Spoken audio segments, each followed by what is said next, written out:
Some people approach an issue and say, well, this issue is too big, I can't do anything about it. I know that by myself, I can't end hunger.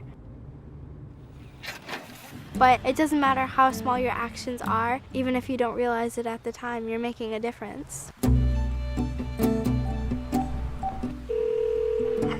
This is Katie from Katie's Crops. You applied for a grant to start a vegetable garden at your school, and I am calling to congratulate. I know that a lot of kids have other things that they like to do, but I think if they got to experience gardening more, they would find out how cool it is and how many people can be fed if you donate your produce.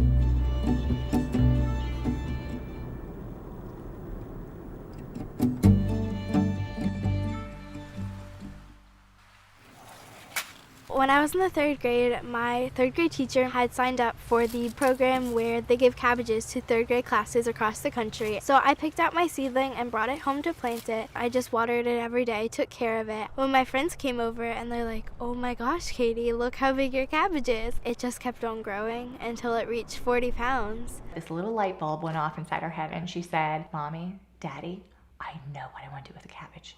I thought, well, maybe it'll help to feed a couple of people. I never in a million years thought this cabbage is going to feed 275 people at a soup kitchen. When I looked at the people in line, I thought, wow, they're just like my family. For all I know, they could be my family who've fallen on hard times. We've gone through dramatic changes in our own personal life, and it's humbling. Our kids know when you can help someone, you do what you can, because eventually you may be that person standing in that line. They served my cabbage with ham and rice. I got to serve it and I got to see all of the faces in line. We got in the car that day and she sat very quietly for a while. I said, everything okay? She said, you know what, Mommy? If one cabbage could feed that many people, imagine how many people a garden could feed.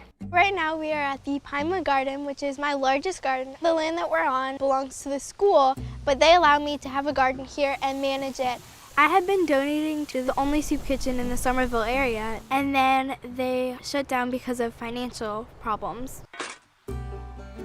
I gathered all my friends up and I said, we are going to create fresh, healthy meals for people in need. They were like, yeah, this is gonna be awesome. The head chef at my school said that he would help cook. That was the start of the Katie's Crops dinners. Thank you so much for coming out today. And I want to remind you that on Tuesday, May 1st, we're having another Katie's Crops dinner. Most times when you go to a soup kitchen, it's kind of like I have to sit by myself. I don't know anybody there. We like to talk to people and have them tell their stories. In the economic times as they are, the best thing we can do is try to help each other. And food is one way to do it. To me, it's a real blessing to see that there's children that's preparing this. I know some people might have a goal that when they were little they wanted to make world peace or they wanted to end hunger. When they see younger kids doing things for that issue, then they realize, wow, I can do something too. I can start to achieve one of my childhood goals. So many people empowered her by saying, I'm going to give you funding. She's like, it's my turn to pay it forward now. I believe in all these kids all over the country who want to do this. And then how many people those gardens are going to touch. It just continues to grow. She was like the magnet that attracted us. So we went, we met her. They said, we have over 40 acres. Would you like to start a garden there?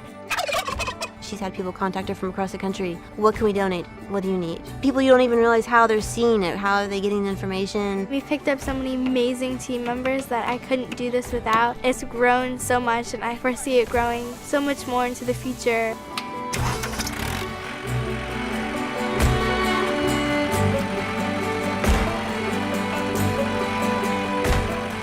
There aren't enough hours in the day for everything Katie wants to do. She maintains that fabulous innocence. And she always says, why not? As opposed to, I can't do that. Never that. It's, why not? We can do this. I know that hunger is way too big for one person to take on, but you never know what can grow from just one thing.